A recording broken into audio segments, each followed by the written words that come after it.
Buenas tardes, compañeros. Buenas tardes, compañeras. Bienvenidas, bienvenidos. Buenas tardes.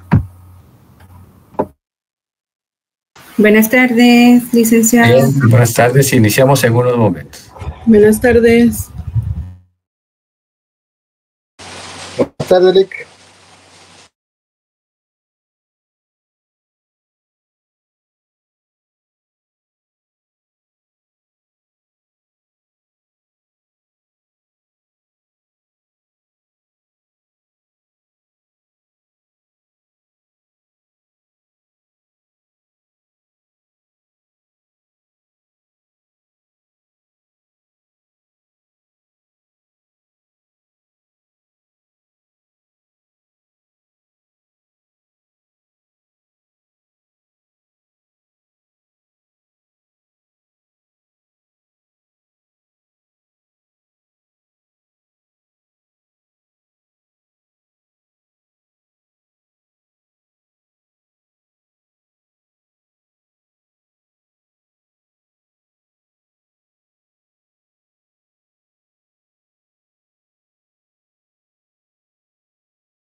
Bien, buenas tardes. Hoy sí.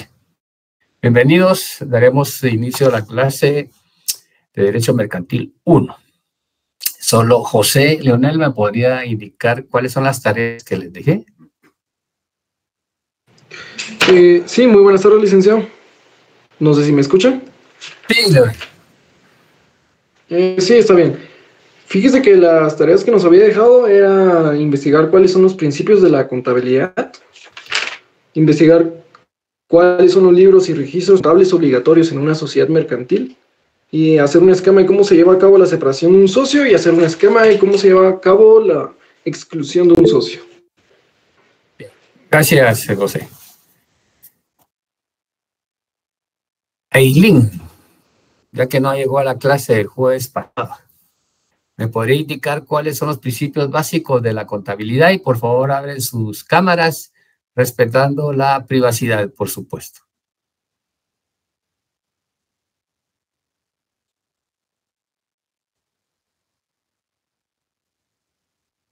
Aileen.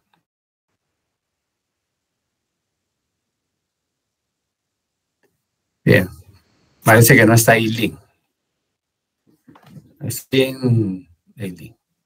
Edson, que abrió ahorita su pantalla. Edson, entonces díganme ustedes cuáles son los principios básicos de la contabilidad.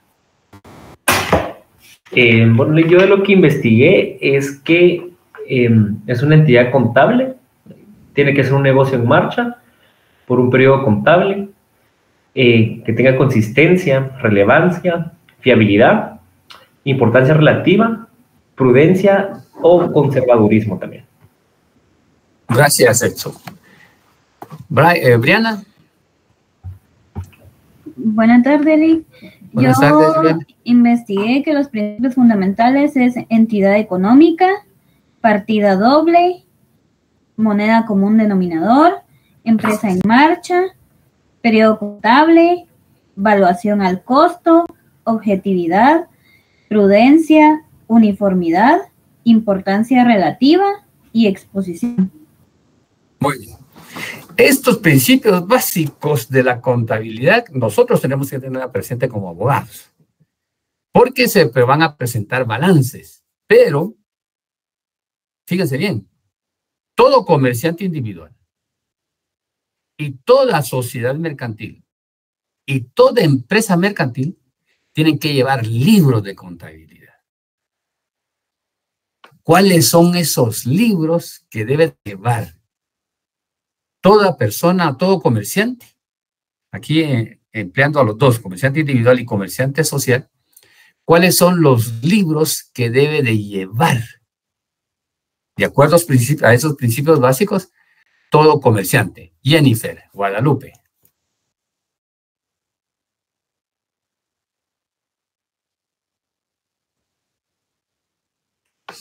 Jennifer. El libro diario, el libro mayor, libro inventario y estado financiero.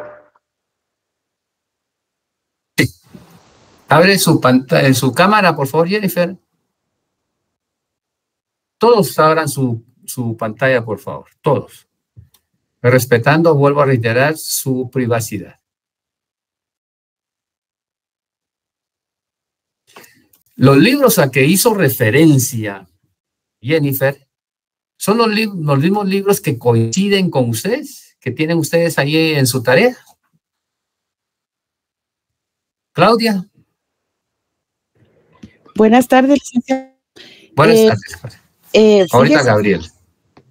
Fíjese que, pues sí, coincido en algunos, pero yo, por experiencia personal, ¿verdad?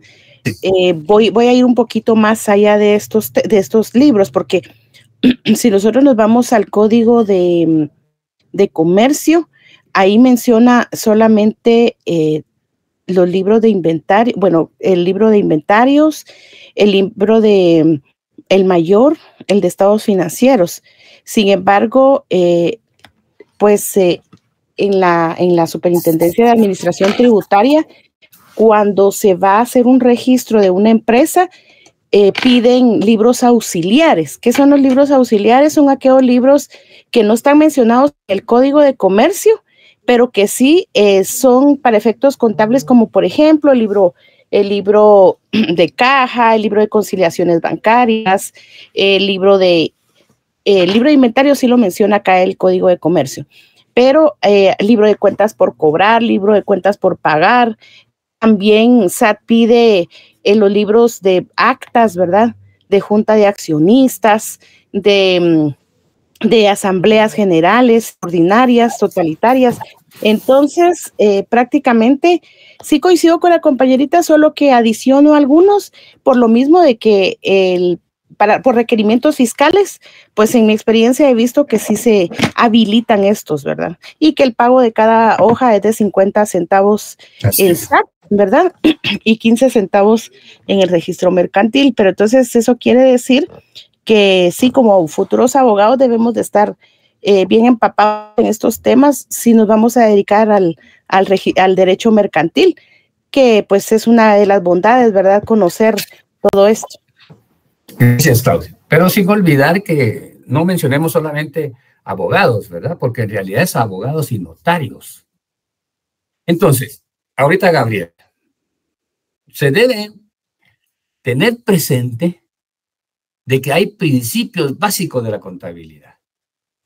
que de una u otra forma en secundaria tuvimos que haber aprendido, aún así, sin haber nosotros estudiado, tal vez aquí hay algunos contadores, pero en del bachillerato, que ahora se han desprendido tanta diversidad, debemos saber de contabilidad, de una u otra forma, el debe y haber, los libros mínimos que debemos llegar. Ahora, Claudia hacía referencia a que el Código de Comercio menciona algunos libros. ¿Cuál es, Claudia? El artículo que hace mención a esos libros.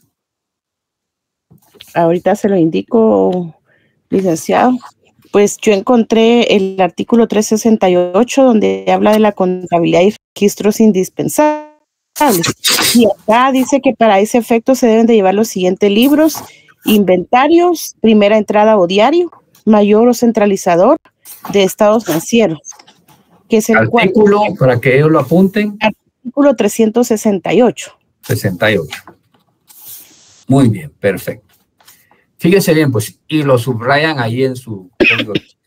Dice, de la contabilidad y correspondencia mercantiles. De la contabilidad y correspondencia mercantil.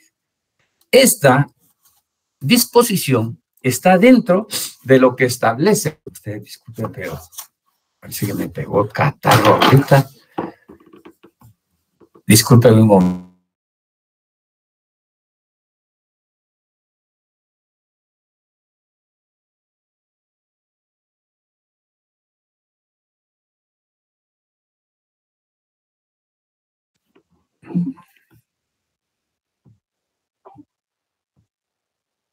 Como que me resfríe en un momentito. La contabilidad, ¿cómo debe de llevarse? Pero fíjense que aquí dentro de este libro del 655, del libro del Código de Comercio, en el 355, establece lo que es la empresa. Y dice qué libro debemos de llevar. Pero guiémonos primero por ese artículo.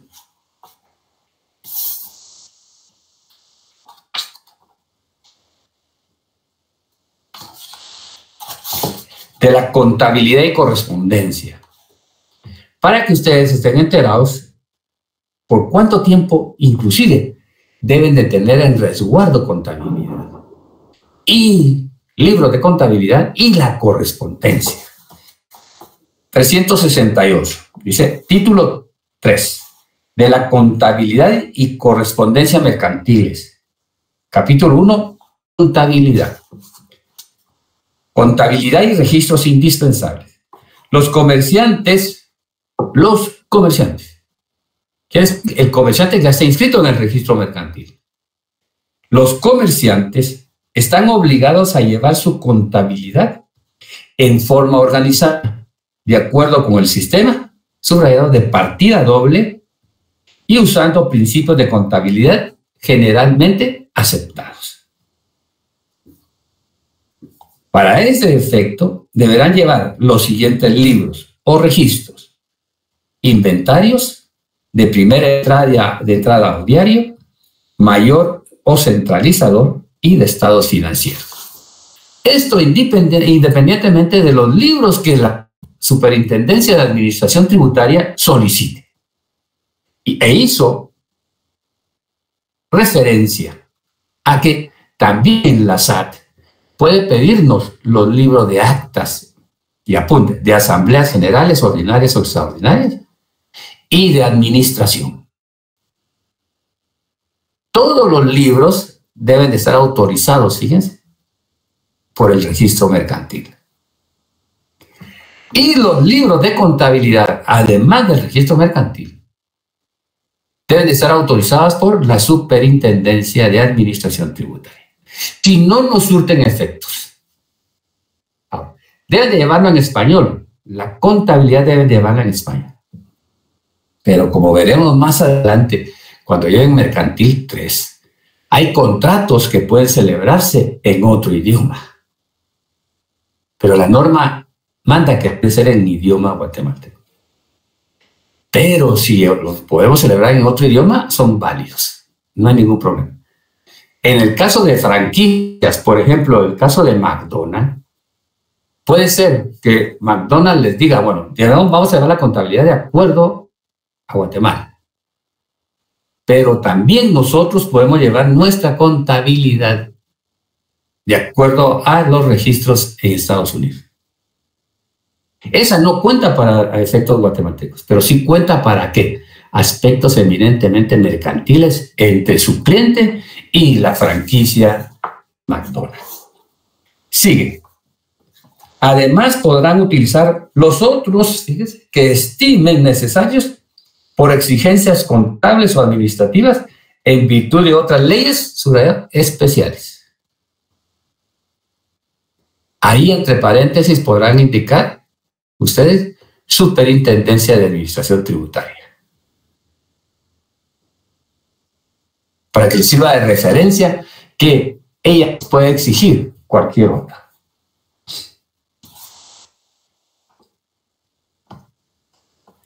Sigue el siguiente párrafo.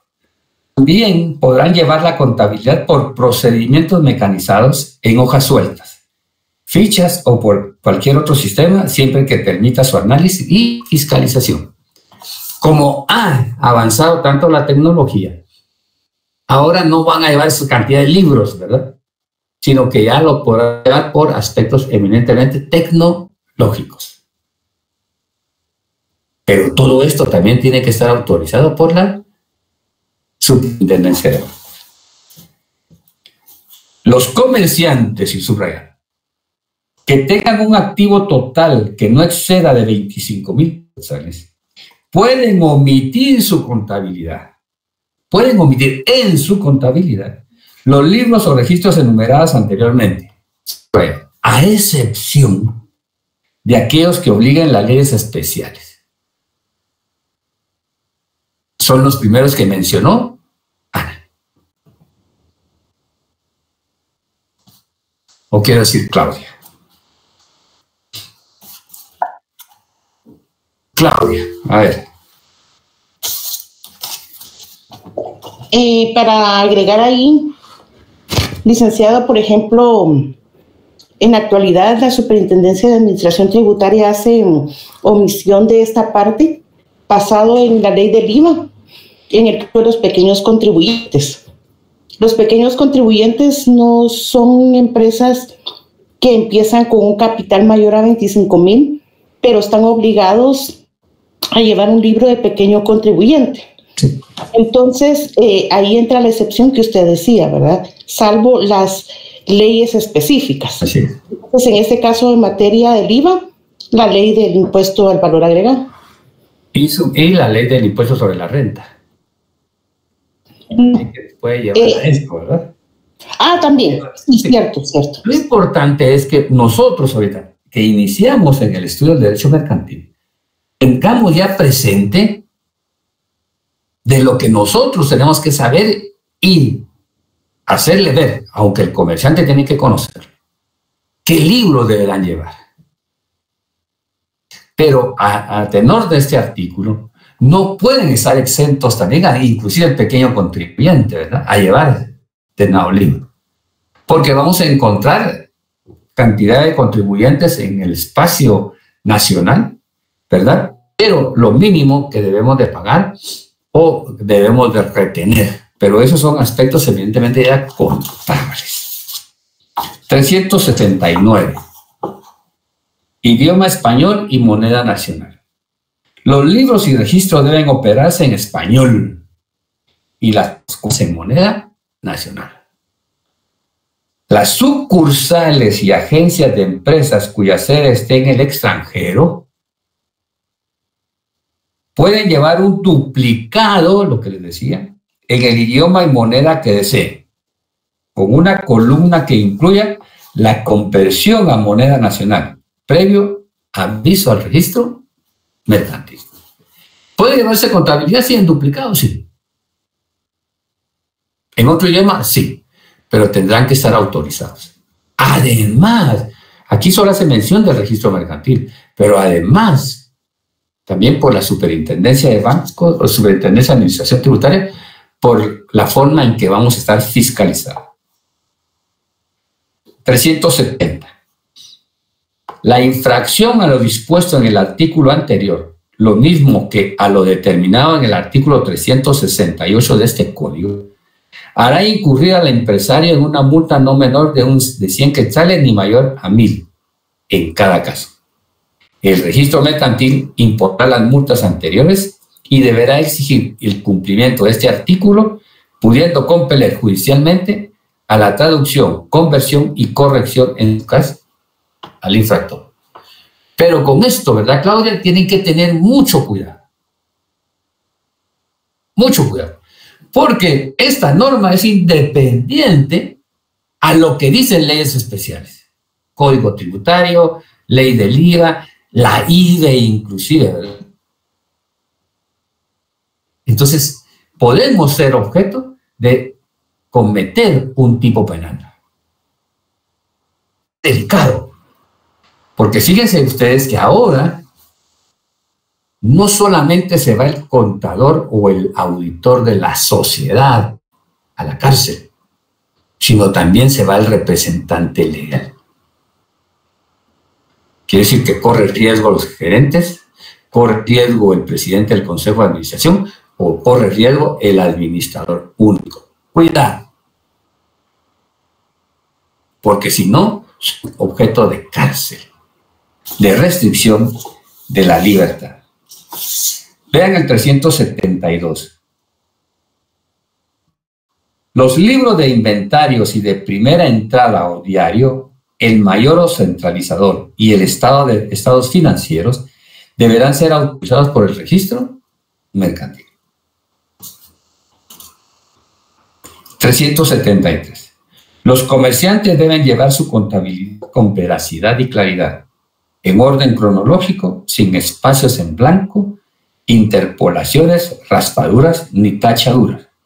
Los libros no deberán presentar señales de haber sido alterados, sustituidos o arrancando folios o de cualquier otra manera. En el libro deben indicar cuántos folios tiene ese libro. No deben dejar espacios en blanco por omisiones. 374. El comerciante deberá establecer, tanto al iniciar sus operaciones como por lo menos una vez al año, asamblea general ordinaria, la situación financiera de su empresa a través del balance general y del estado de pérdidas y ganancias que deberán ser firmados por el comerciante y el contador. Aquí será de acuerdo a qué, a las pérdidas o ganancias que se tengan en el periodo del año. Sí, Carol, Ambrosio, y había levantado la mano Gabriel. A ver, Carol. Buenas tardes, licenciado. Pues solamente el comentario con respecto a lo de este artículo anterior que mencionó. Pues ahora, en actualidad, como todo es casi que electrónico, entonces como que ese artículo queda algo obsoleto porque ahora ya todo es electrónico, entonces se puede corregir, ¿verdad? Entonces no hay ningún problema en cuanto a ese tema de dejar espacios, de cortar hojas, ¿verdad? Porque antes sí todo era físico, ¿verdad? Solo ese era mi comentario. Gracias, Carol. ¿Usted se dedica a la contabilidad y auditoría, Carol? Sí. ¿Es contadora y auditora? Sí. Gracias por la intervención, Carol. Con mucho gusto, gracias. Sí. No podemos decir a veces que se queda en obsoleto porque hay algunos todavía que manejan este tipo de contabilidad, ¿verdad, Carol? A ver, Claudia. Sí, totalmente de acuerdo con usted y eso justamente iba a decir, ¿verdad? Con relación a nuestros tiempos se puede decir que es un tema híbrido. ¿Por qué híbrido? Porque en algunos casos vamos a ubicarnos, por ejemplo, yo le veo contabilidades a personas en el interior del país y esas personas lo que hacen es que como no tienen mucho acceso a tecnología, todavía quieren llevar sus libros de forma manual. Entonces, la tendencia los acepta así. Entonces, por supuesto que esto no es una camisa de fuerza, ¿verdad? Va a depender de circunstancias de cada contribuyente, pero sí, definitivamente hay un sistema híbrido. Algunas personas todavía no han migrado a la parte electrónica y entonces por eso mismo aplica lo que dice el Código de Comercio. O sea, es decir, el artículo no está en desuso, ¿verdad? Hasta que en algún momento se derogara la ley, ¿verdad? Entonces se dijera que esa ya no está vigente, podríamos decir que entonces ya nadie podría utilizar en papel, pero actualmente sí, según mi experiencia, sí se hace. Y también, licenciado, no quiero salirme del tema, pero no sé si usted me permite dar un ejemplo de lo que dice el artículo 372, no creo que es el 70, donde sí habla acerca de llevar la doble, cuando por ejemplo una casa matriz está en otro idioma y se puede permitir llevar un duplicado de la contabilidad. Ahí es donde usted, me imagino que usted estaba enfocando la parte penal, porque pudiera ser, ¿verdad?, que por temas de fraude, algunas empresas llevan doble contabilidad, malinterpretando esta parte y llevando doble contabilidad, porque ellos le hablan, mencionan en la actualidad, dice, hay contabilidad financiera y contabilidad tributaria. Entonces, eso no debe existir, ¿verdad? La contabilidad es solo una, de acuerdo al Código de Comercio, que está permitiendo que se tenga un duplicado, pero por temas de idioma, no por digamos, temas de evasión o hacer algún tipo de fraude. Entonces, esa era mi aportación, porque tengo el ejemplo de una empresa que también, ¿verdad?, fue requerida cuando el banco hizo un cruce con SAT, la información no coincidía. Entonces, lógicamente, lo que pasó ahí fue que la empresa fue sometida a ajustes tributarios por lo mismo, ¿verdad? Entonces, y también hubo ahí unas sanciones penales. Entonces, sí aplica justamente lo que usted decía, que debemos tener cuidado con la aplicación, y como abogados y notarios, pues no está de más que sepamos todo este tipo de temas. Fíjense que ahorita le voy a intervenir también a Carol para que dé su punto de vista, pero fíjense que con la ley, la iniciativa de ley que está proponiendo ahorita el gobierno respecto al lavado de dinero, se involucra el notario. Ya de hecho, el notario corre riesgo en los documentos que lleve a cabo que faccionen a solicitud de algunos comparecientes, corre el riesgo inclusive de haberse involucrado en un tipo penal. Pero de acuerdo a esta ley, va a tener mayor injerencia el notario en pedir identificaciones e inclusive, fíjense, a veces hasta la solvencia de su cliente, con tal cumplir con esa normativa internacional. Es riesgoso ya la elaboración de documentos. Claro, el notario, por su propia ética, debe estar sometido a esa moral que debe de perseguir siempre en los actos que lleve a cabo. Pero fuera de lo que es el Código de Comercio, existen otras leyes tributarias que amarran y dan lugar a que eventualmente podamos ser objeto de un tipo penal. A ver, Carol, y después Gabriel. Sí, licenciado. Bueno, en cuanto a lo que se comentaba, a la doble relevancia de la información, ¿verdad? Yo creo que en Guatemala es un poquito complicado este tema, no solamente por el tema de otros idiomas, ¿verdad?, sino que también el tema tributario. En la actualidad, nosotros podemos decir, y es una de las cosas bien difíciles que se da en nuestra sociedad y en nuestra idiosincrasia, porque la mayoría de personas desean llevar una contabilidad tributaria únicamente. Eso es bien complicado y es bien difícil poderles enseñar y guiar y acompañar a las personas. En mi caso, yo la llevo contabilidad a muchos y es bien difícil, bien difícil. Obviamente hay empresas que sí les encanta, pues que se les pueda llevar una contabilidad formal como lo estipula el Código de Comercio, donde se le puedan llevar la forma ideal, principalmente las sociedades, ¿verdad? Porque en el caso de las sociedades, como son empresas un poquito más grandes, son entidades donde hay socios y entonces necesitan pues estar al tanto en cuanto a las ganancias, saber cuánto perciben, etcétera, ¿verdad? Pero en cuanto a las empresas pequeñas o microempresas, los pequeños contribuyentes, es bastante complicado, inclusive con el tema de los libros. En la actualidad es bien difícil ese tema porque la administración tributaria, quien únicamente está velando por digamos, la fiscalización del tema tributario, obviamente, ¿verdad? Únicamente también, muchas veces, lo único que le interesa es ver ese tema, ¿verdad? Los ingresos, etc. Entonces, sí, el tema penal, en este caso, pues, sí es muy importante, pero todavía está bien difícil el que en Guatemala se pueda como que estar de la mano el registro mercantil con la SAT. Exacto. Eso es bien difícil. Uno va y platica con las personas y hay muchas personas que no tienen su patente de comercio, nunca la han sacado, o hay personas que sacan su patente de comercio y no registran los libros. No piden la autorización al registro mercantil, porque también está el otro tema de la informalidad.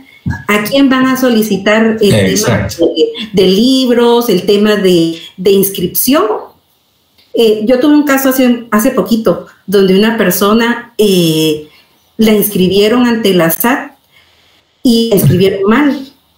Y la persona tenía un montón de omisos porque no sabía, ella creía que estaba bajo un régimen y estaba bajo otro, y es un tema difícil porque van no con profesionales, sino que van a las áreas donde un café internet, un tramitador que tal vez no tiene los registros y no tiene los conocimientos. Pero en este caso, pues yo creo que esperamos que en Guatemala pueda ir mejorando este tipo de situaciones y que nos vayamos educando en cuanto al tema fiscal y el tema contable, ¿verdad? Y principalmente todo lo que tiene que ver con el Código de Comercio se pudiera aplicar, pero estamos todavía muy lejos de eso. Muchas gracias por sus intervenciones. Esto sirve de mucho para los muchachos que ahorita están entrando a lo que es el derecho mercantil. Pero ustedes como auditor y personas que llevan contabilidad se han enfrentado con cantidad de problemas. Esto es menos. Ahora imagínense, ya en una asamblea general que ustedes tienen que haberle presentado los balances a los socios. Y puede ser que un balance esté mintiendo y que hayan utilidades no causadas peligro. O que eventualmente, aunque sean sociedades grandes a veces, no llevan bien la contabilidad. O hay elusión, fíjense. No evasión, sino elusión. La interpretación de una norma que nos da la posibilidad de poder salir. Pero ahora, como está la Superintendencia de Administración Tributaria, ahora nos están guiando por procesos administrativos. Ahora están de una vez a golpear a procesos penales. Agradezco la intervención de ustedes como siempre. A ver, Gabriel. Buenas tardes, licenciado. Buenas tardes a todos. Lo que tenemos que ver es la realidad, creo, porque la calle nos dice otra cosa de lo que estamos viendo acá. Por ejemplo, hablamos de los libros contables, diario, mayor balance, etcétera, etcétera, estados financieros y todo el registro de las cuentas que pueden haber en una empresa. Por ejemplo, que de las deducciones y de todo lo que se pone, pues está un resultado tributario. Pero si nos ponemos a ver, por ejemplo, el régimen general del ISR, que se paga el 7% directo sobre la facturación y el 12% por el método de cuantificación que tiene la SAT ahora, es por mero cruce electrónico de lo emitido de las partes.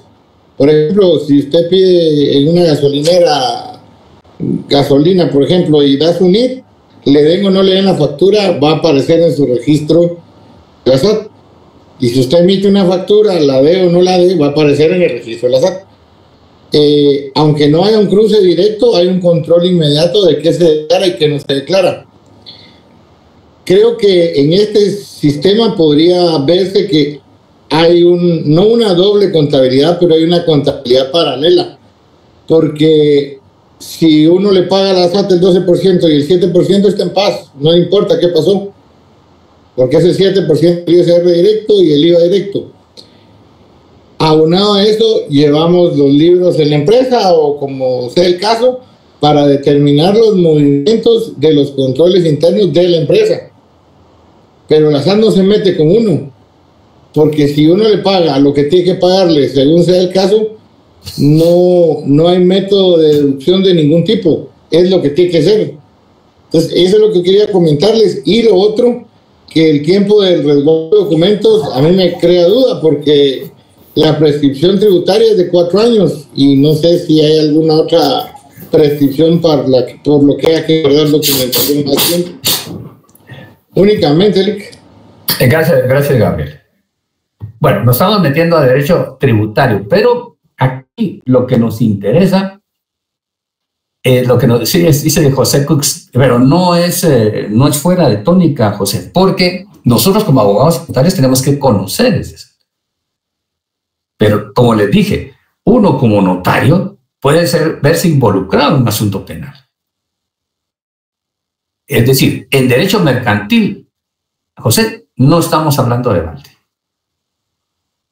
Son temas que ustedes tienen que conocer y tienen que ir conociendo conforme el tiempo. Así es que no es verdadero lo que dijo o escribió José. Bien. Si nos vamos ya al tema, ahorita, de la informalidad, ¿cuántos millones de dinero se gestan en la terminal o en ese otro mercado? Se me escapó ahorita el nombre. Diarios. Es dentro de la informalidad. La informalidad estamos hablando, el comercio informal, estamos hablando de un 70% más o menos de comerciantes que no tributan. Entonces, la SAT pretende involucrarlos. Pero es un tema difícil, ¿verdad, Carol? Dificilísimo. Igual que Claudia, es dificilísimo. Y llegan con ustedes posiblemente a hacer negocios. ¿Cuántas personas que están en mercados cantonales han comprado casas alrededor del mercado? Y aún ponen negocios. Y no han sacado ni siquiera patente de comercio. Simplemente son comerciantes de hecho, pero no comerciantes de derecho. ¿Había levantado de nuevo la mano, Carol? Sí, licenciado, solamente para incluir la información de lo que el compañero preguntaba en cuanto a la conservación de los libros. Sí. En el artículo 376 menciona que los comerciantes deben conservar los libros y los registros de su empresa por todo el tiempo que dure y hasta la liquidación de todos los negocios y dependencias mercantiles. Esto es difiere bastante de lo que la SAT solicita. Sin embargo, como contadora y como auditora, le puedo decir de que sí es importante que una empresa y más una sociedad mercantil pueda conservar sus libros, porque en determinado momento, y no solo los libros, los registros, en determinado momento surge alguna duda de algún activo o de alguna otra situación, se puede corroborar no solamente físicamente, sino también electrónicamente, lo que hablábamos hace un momento. Ahora estamos migrando al tema electrónico, ¿verdad? Sí tenemos todavía, por lo menos en mi caso, yo ya le puedo decir el 100% trabajo de forma electrónica. Así. Y más de forma remota. Entonces, obviamente, de un tiempo para atrás, sí teníamos guardado todo lo físico y tenemos todavía muchos archivos físicos, pero a partir de un tiempo para acá, ¿qué le digo? 2 años desde que la SAT autorizó ya las facturas electrónicas únicamente. Entonces, ya todo lo que es otro tipo de documentación es electrónico. Entonces ya uno tiene que tener las nubes, los discos duros, ¿verdad? Pero sí es bueno y muy importante que las sociedades puedan guardar toda su información por el tiempo que dure la misma hasta su liquidación, si llega a existir, ¿verdad? Aunque la SAT solicite únicamente los registros por 4 años o 6 años, 8 años, dependiendo, pero sí es importante tenerlos todos. Gracias, Carmen. ¿Y saben además por qué? Porque la liquidación se va a pedir un detalle por parte de la superintendencia. Y puede ser que esos 4 años digan, no, quiero saber más. Ahora, fíjense, puede ser que ya hayan problemas de herederos. Y cuando hay problemas de herederos, entonces los libros deben mantenerse, porque nos van a dar información del pasado, mucho más completa. Por eso el heredero tiene mucho que ver en este asunto. Sí, Temi. Buenas tardes. Sumado a lo que menciona la licenciada Carol, José y compañeros, creo que es bien importante, fíjense, que sepan ustedes que dentro de su práctica profesional, ya como abogados notarios, si bien es cierto, no van a tener estrictamente una especialidad en temas de auditoría y contabilidad, pero sí deben llevar claro qué libro deben llevar los comerciantes o las sociedades mercantiles. Porque, digamos, podemos continuar con las clases, sí, pero ¿dónde queda la parte práctica? ¿Dónde queda la actualidad? ¿Y dónde queda la relación del derecho mercantil con otras ramas del derecho? Por ejemplo, el tema del derecho tributario. Entonces es bien importante, jóvenes, que tengamos presente esto. La clase no es solamente una clase magistral en la que, digamos, se tienen solo contenidos de lo que se supone que es la doctrina, sino también que ustedes se amplíen, ¿verdad? Que no sean solamente limitados a simples cuestionarios, sino que ustedes amplíen su conocimiento y sepan que también pueden asesorarse con profesionales de otras ramas. Miren, he ahí la importancia de lo que tanto el doctor como mi persona ahora les ha venido motivando, es al hecho de que ustedes socialicen. En el caso de Carol, quisiera yo saber quiénes sabían que tanto ella como Claudia tienen conocimiento de temas contables. Y Gabriel.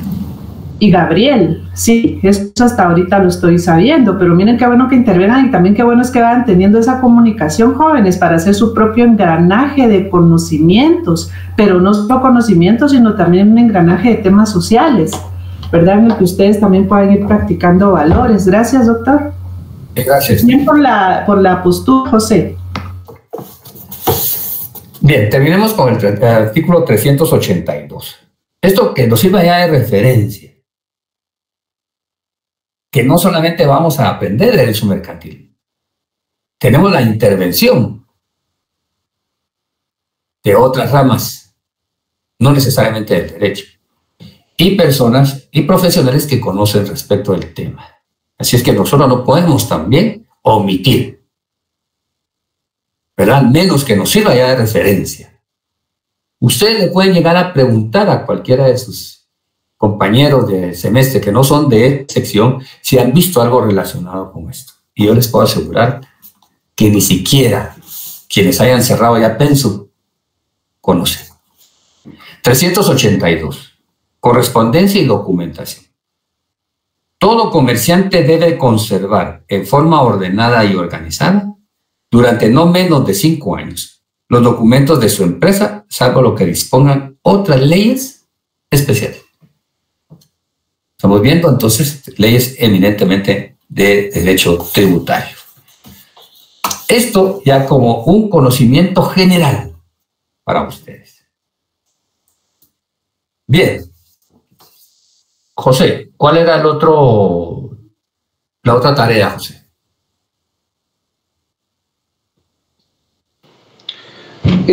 Como ya se habló de los principios de la contabilidad y los libros y registros contables obligatorios, sería ¿cómo va a cabo la separación de un socio? Bien. Como les hacía referencia en la clase anterior, los socios, ya hablando de sociedades mercantiles, son las personas individuales o jurídicas que componen, que constituyeron, que formaron una persona jurídica que se llama sociedad. Sociedades personalistas o sociedades capitalistas o una sociedad híbrida. Ese socio, para poder participar, tuvo que dar su aportación. Aportación en bienes corpóreos o bienes incorpóreos. Que eso nos conlleva a bienes inmuebles, bienes muebles, el dinero que es también considerado un bien mueble, estudio de factibilidad o prefactibilidad. Aportamos. Y dependiendo del monto de nuestra aportación, esa será la cantidad de títulos de acciones que tengamos en sociedades capitalistas o el derecho de voto que tengamos en sociedades personalistas o híbridas. Esa aportación nos hace socios. ¿Pero qué puede suceder en ese parámetro de los socios? Ya vimos cuáles son los derechos y cuáles son las obligaciones de los socios. Pero eventualmente, si llegamos a incumplir disposiciones de la escritura constitutiva, nos podemos retirar de la sociedad o nos pueden excluir de la sociedad. Esto lleva, por supuesto, un procedimiento. Es una decisión en conjunto de los socios. Y en uno de los casos ya es mi decisión personal salir de la sociedad. ¿Por qué razones, Andrea Morroy, puedo yo salir de la sociedad? ¿Por qué razones yo puedo ser excluido de una sociedad? Andrea, y me citan los artículos, por favor.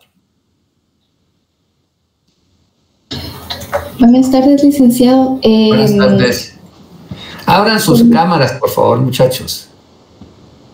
Sería por incumplimiento de obligaciones legales o contractuales, actos fraudulentos o dolosos, y en casos especiales en sociedades no accionadas como la condena por falsedad o delito contra la propiedad o interdicción judicial para ser comerciante. ¿Artículos, Andrea? Está en el 200...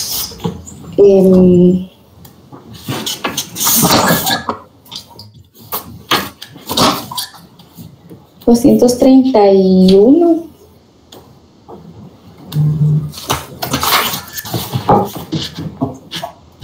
Sí, 229 y 231.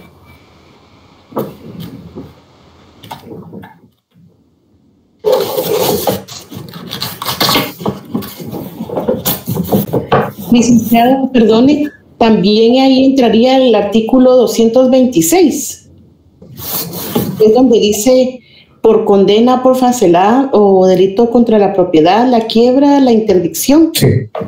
Muy sí. bien. Ese pues.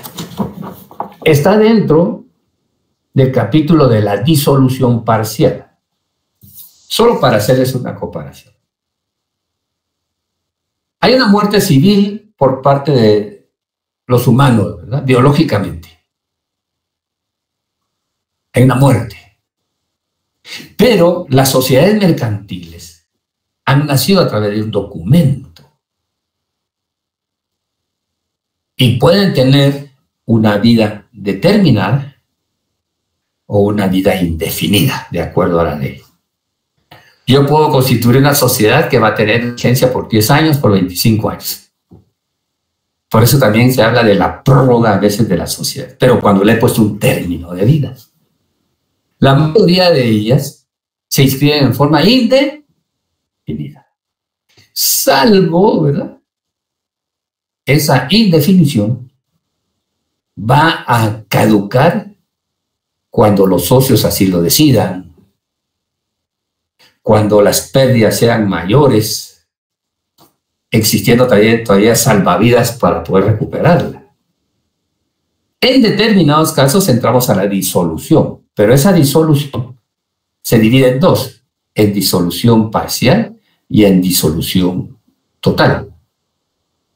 La disolución parcial nos lleva nada más a un acomodamiento. No desaparece la sociedad.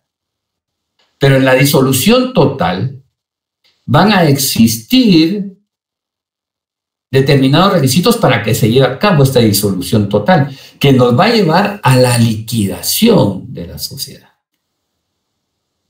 Aquí en la liquidación de la sociedad se le va a dar la muerte civil a la sociedad, va a desaparecer.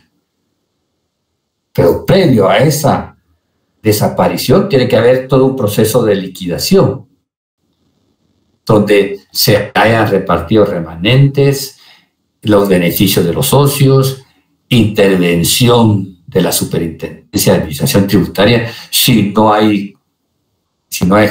dejó de dar avisos, omisiones o le debe a la Administración Tributaria. Aquí ahorita lo que nos interesa es cómo se separa el socio y que lleva a cabo una disolución parcial. Vean el capítulo 11 romano de la disolución y liquidación de las sociedades. Aquí está hablando en general. Pero aquí disolución parcial de la exclusión y separación de los socios. Disolución parcial, 225. La exclusión o la separación de uno o más socios en las sociedades no accionadas, personalistas, causa la disolución parcial de la sociedad. En las sociedades anónimas, aquí entró el capitalista, se estará lo dispuesto en el artículo 111, que ya lo leímos en su oportunidad, pero veámoslo de nuevo. Adquisición de acciones. La sociedad solo puede adquirir sus propias acciones. En caso de exclusión o separación de los socios, de algún socio. Ay, discúlpenme, joven. Siempre que tengan utilidades acumuladas y reservas de capital y únicamente hasta el total de tales utilidades y reservas, excluyendo la reserva legal. ¿Qué sucederá si un socio es separado o es excluido en sociedad? Dejemos las sociedades personalistas, que estas en la realidad no operan. Pero en las sociedades accionadas, ¿qué sucederá si un socio es separado o es excluido? ¿Qué pasa con sus títulos de acciones? ¿Tendrán derecho de tanteo los socios? Y en su último caso, la sociedad puede adquirir sus propias acciones. ¿Qué sucederá si solamente son dos socios y resulta un socio excluido separado? Cuando en sociedades anónimas aparecen los socios, desaparece la sociedad. Porque las sociedades anónimas no pueden estar constituidas por un solo socio, salvo la sociedad de emprendimiento. Existen sociedades donde a veces un solo socio y solo existen otros socios ahí nada más metidos por nombres. En la práctica sí. En la práctica puede darse. Pero es mala práctica. A veces solo existen los nombres de los socios ahí, pero quien tiene acaparado toda la sociedad es uno solo a veces. Pero cuando se celebran asambleas generales y aparecen esos socios, pongámoslos de cartón. Pero eso no debe de darse. Deben existir los socios reales. Por eso ahora El Código de Comercio establece que los títulos de acciones deben de ser nominativos y llevarse un control de socios e inscritos inclusive en el registro mercantil. ¿Desaparece la sociedad si se queda con un socio? Sí. Porque las sociedades se constituyen de 2 o más socios. Esa disolución, disculpen, compañeros,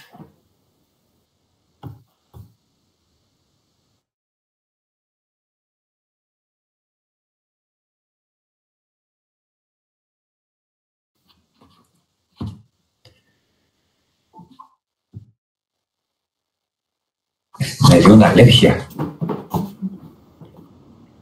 Esos socios pueden separarse, pueden excluirse. Y dice la norma, pueden separarse o excluirse 2 o más socios. ¿Pero por qué razón? Veamos cuáles son las causas de exclusión a que hacía referencia Claudia. El artículo 226. Son causas para excluir a 1 o más socios, además de las infracciones a los preceptos de los artículos 29, 39 y 40 de este código, el incumplimiento por el socio o socios de las obligaciones que impone la ley o la escritura social, y la comisión de actos fraudulentos o dolosos contra la sociedad. ¿Qué me están diciendo aquí? Ovidio Parra, váyase. Porque usted está incumpliendo con el contrato social. No de Hobbes, ¿verdad? Sino de escritura social. Entonces, me excluye.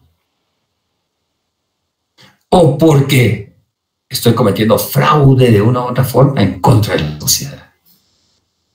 O estoy atentando o violentando normas en las cuales la sociedad se puede ver perjudicada. O los demás socios.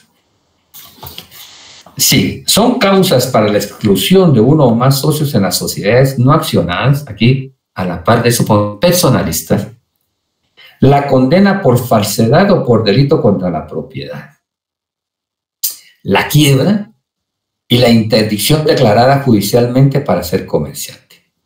En el numeral 2, quiebra ya no existe, existe lo que se llama insolvencias. Y a la par ahí ponen ley de insolvencias. Antes, no sé si ustedes vieron en procesal civil, bueno, no creo que le hayan tocado porque como ya dejó de existir, existía un procedimiento de quiebra, donde se declaraba que el socio estaba ya en condiciones, o la sociedad, de seguir dentro del comercio. Pero ahora existe la ley de insolvencias que dice, usted está insolvente. Y tiene derecho a la rehabilitación, sí, pero tiene que comprobar que se rehabilitó. ¿Quién toma la decisión? Acuerdo de exclusión. 227. El acuerdo de exclusión se tomará con el voto de la mayoría y tiene efectos transcurridos 30 días después, desde la fecha de la comunicación al socio excluir. El socio no tiene derecho a votar. Subrayado. El socio no tiene derecho a votar respecto del acuerdo de exclusión que le afecte. ¿En dónde se toma la decisión de la exclusión? En Asamblea General de Socios.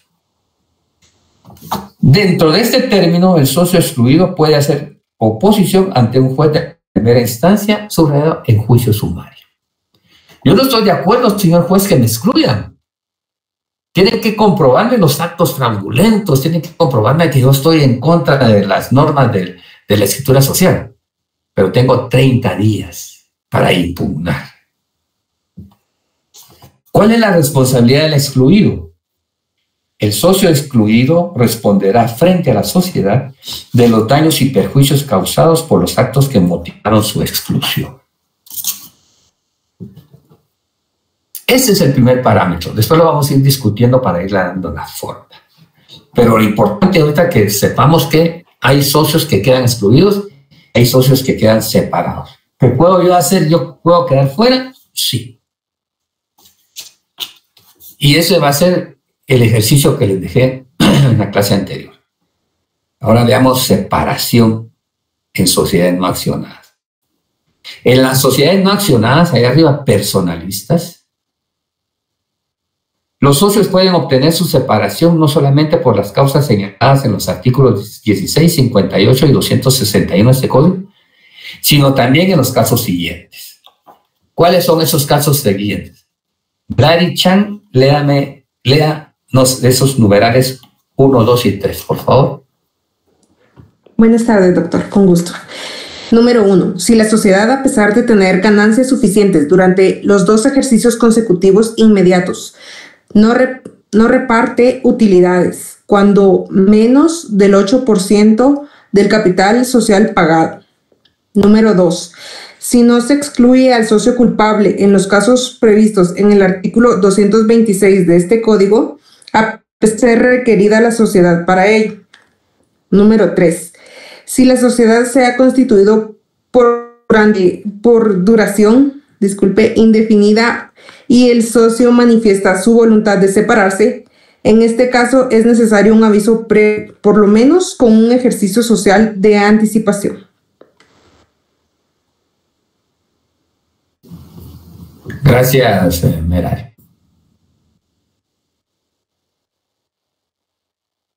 Vamos ya eligiendo parámetros. En la exclusión me echaron.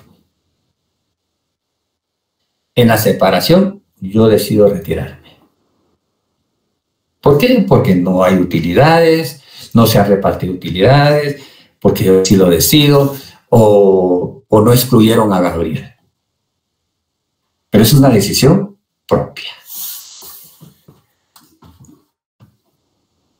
Vean el 230, derecho de separación. El derecho de separación solo puede ser ejercido por los socios que hubieran votado en contra de las decisiones a que se refiere el inciso 19 de este artículo anterior y los artículos 6, 58 y 261 de este código. Los derechos a que se refieren los artículos 226 y 229 de este código caducan si la sociedad o los socios no la ejerciten dentro de los 3 meses siguientes a la fecha en que se tenga conocimiento del hecho que puede ocasionar la exclusión del socio. Son 6 meses para que la sociedad deje todo esto cerrado. Pero aquí hay algo que nos interesa más. 231. Derechos de separación en sociedades accionadas. Ahorita José Leonel.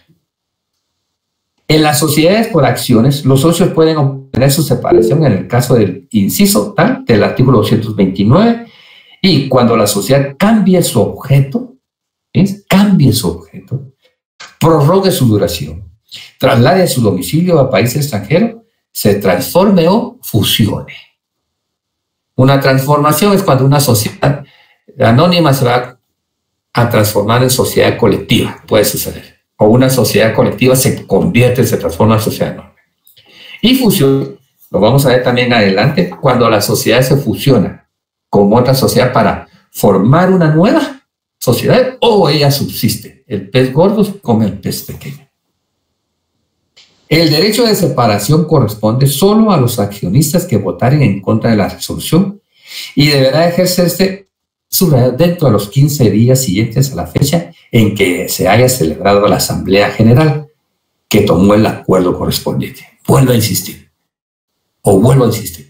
La exclusión o la separación es un acuerdo de la Asamblea General. La sociedad puede proceder a la venta de las acciones del socio que se haya separado siempre que obtenga cuando menos un precio igual a la cantidad que desembolsó para liquidar a dicho socio. Si en el plazo de 6 meses no se lograre la venta, debe reducirse el capital con observancia de los requisitos legales.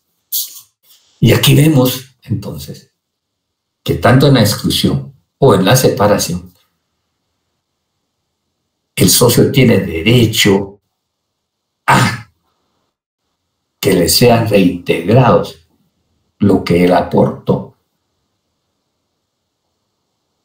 Entonces el socio o la sociedad puede sacar a la venta los títulos de acciones. La sociedad puede sacar a la venta los títulos de acciones de José Leonel. ¿Y lo pueden comprar los demás socios? Sí, eso se llama derecho de tanteo. ¿Lo puede sacar a la venta a terceras personas? Sí. Y en último lugar, lo del artículo 111. La sociedad puede adquirir sus propias acciones. Pero si transcurren 6 meses sin que los haya vendido, viene la reducción de capital. Tenía un capital autorizado, suscrito y pagado de tanto, entonces se reduce el capital.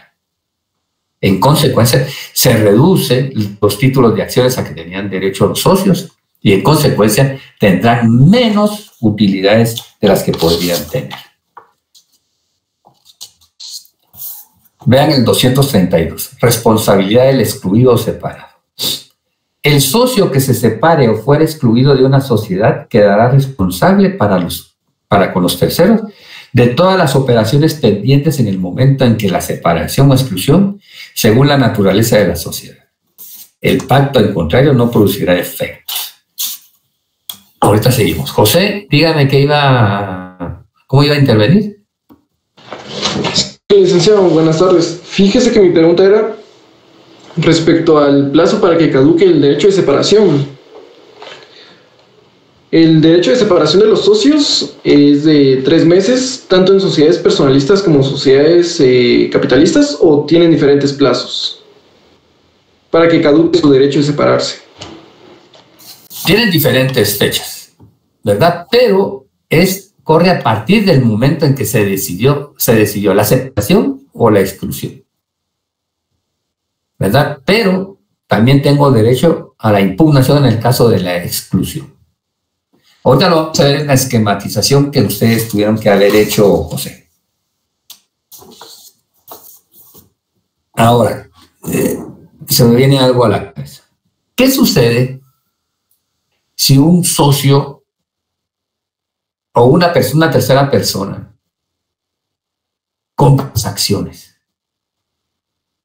del excluido o del separado? Puede decir este nuevo socio que él no se hace responsable de todas las obligaciones de la sociedad en el pasado. ¿Puede suceder eso? O X o Y razones. Si no hay separaciones o hay exclusión, yo decido venderle mis títulos de acciones a Edson, previo derecho de tanteo y autorización por parte de la sociedad. Y Edson va a ingresar 10 años después de haberse constituido la sociedad. ¿Queda Edson exonerado de las obligaciones sociales del pasado de la sociedad?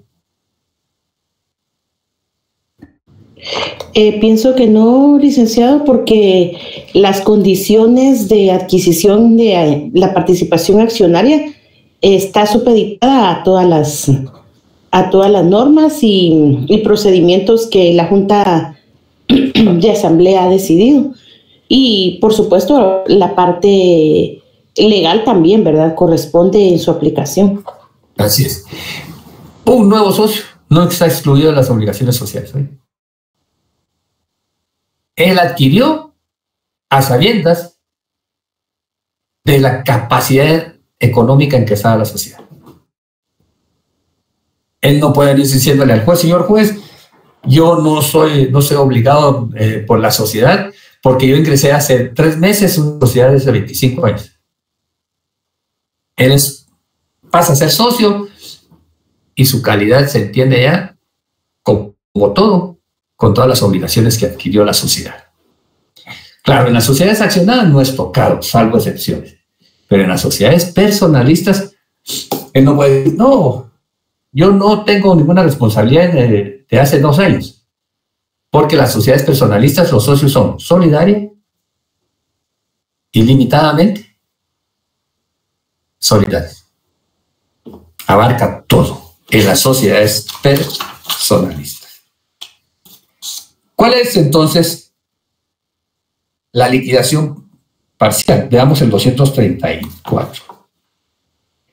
Resuelta la exclusión de un socio, se procederá a liquidar la parte que le corresponda. Y aprobada esa liquidación, la sociedad fijará un plazo prudencial para efectuar el pago de acuerdo con lo prescrito en el artículo anterior. En caso de desacuerdo entre el excluido de la sociedad, el plazo y las condiciones serán fijadas por un juez de primera instancia de lo civil. Todas las acciones a que dé lugar el presente artículo se integrarán en juicio sumario. Son los procedimientos judiciales que ustedes están estudiando ahora. A ver, entonces, Susan hizo o esquematizó los procedimientos.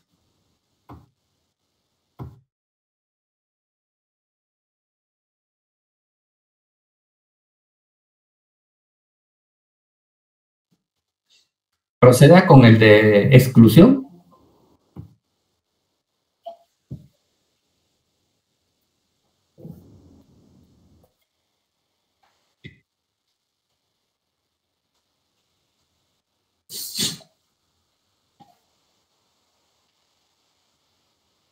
Ajá.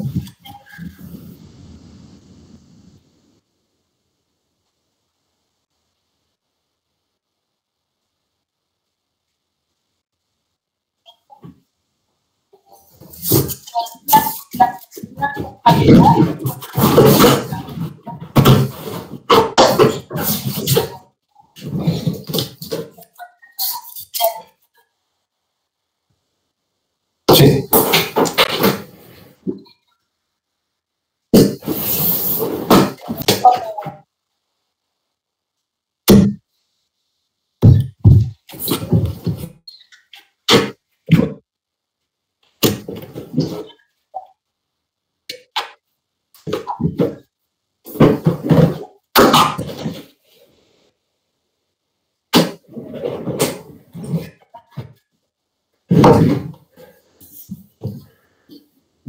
Sí.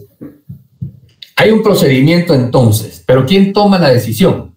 Tanto en una como otra, la Asamblea General. Y omitió en su esquematización indicar si yo puedo estar en contra de que me echen. Entonces yo puedo impugnar ante un juez de primera instancia civil el hecho de que ustedes como socios me están echando. Pero yo tengo por derecho constitucional, ¿qué? El derecho a la defensa. Entonces yo puedo oponerme, porque puede ser cierto lo que están diciendo, como puede ser que no sea cierto y que no me lo han comprobado. Entonces yo tengo derecho a ¿qué? A impugnar el juicio sumario. Siempre, estimados alumnos, siempre va a haber mecanismo de defensa, de acuerdo a normas constitucionales. A ver, Eric,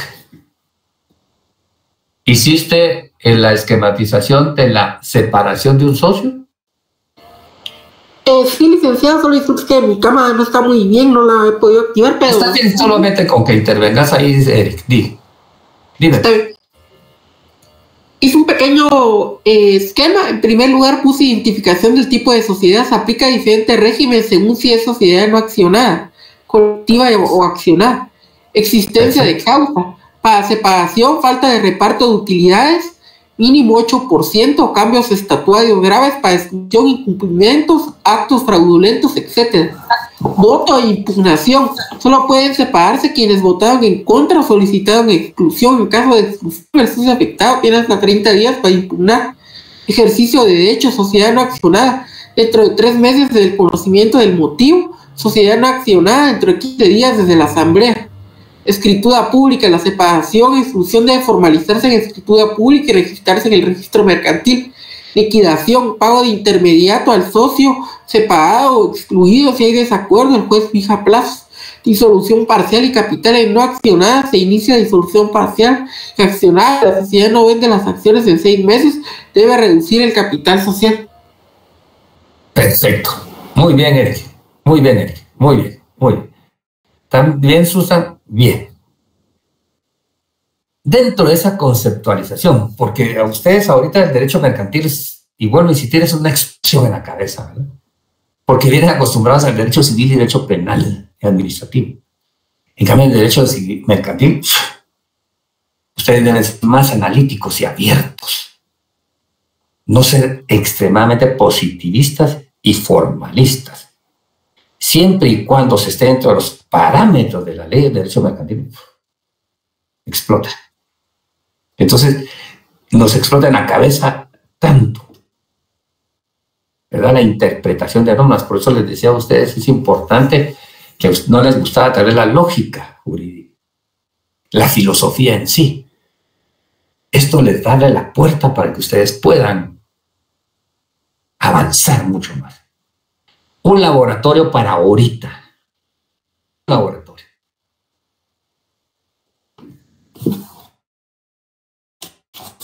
Hagamos este ejercicio ahorita.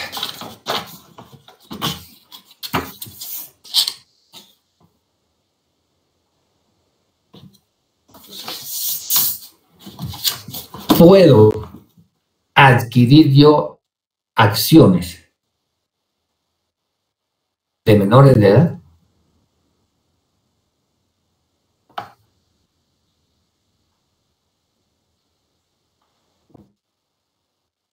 Fíjense pues. A su oficina profesional llega Ovidio Parra.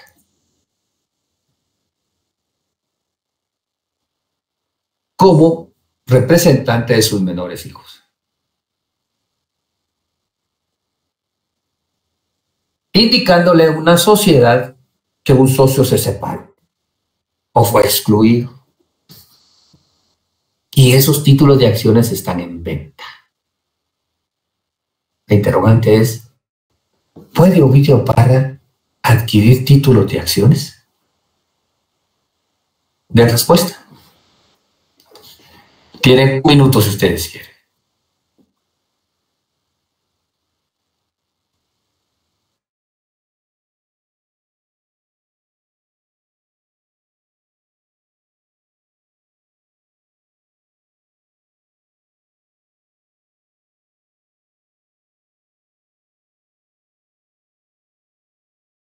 Licenciado, perdone, en este caso estamos hablando de que son bienes de los hijos, de sus hijos, ¿verdad? En No, este caso son acciones son títulos de acciones de otra sociedad. Ah, ok.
Los exámenes que vamos acá, a veces vienen preguntas directas, pero vienen también casos, ¿oye? Para que no se vean sorprendidos, para que ustedes analicen.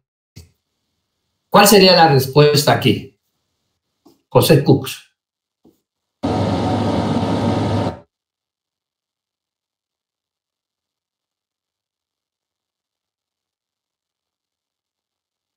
José.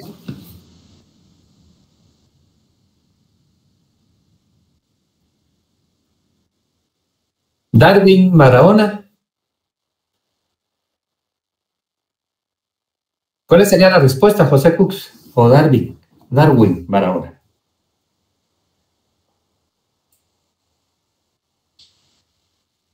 ¿Uno de ustedes ya encontró la respuesta?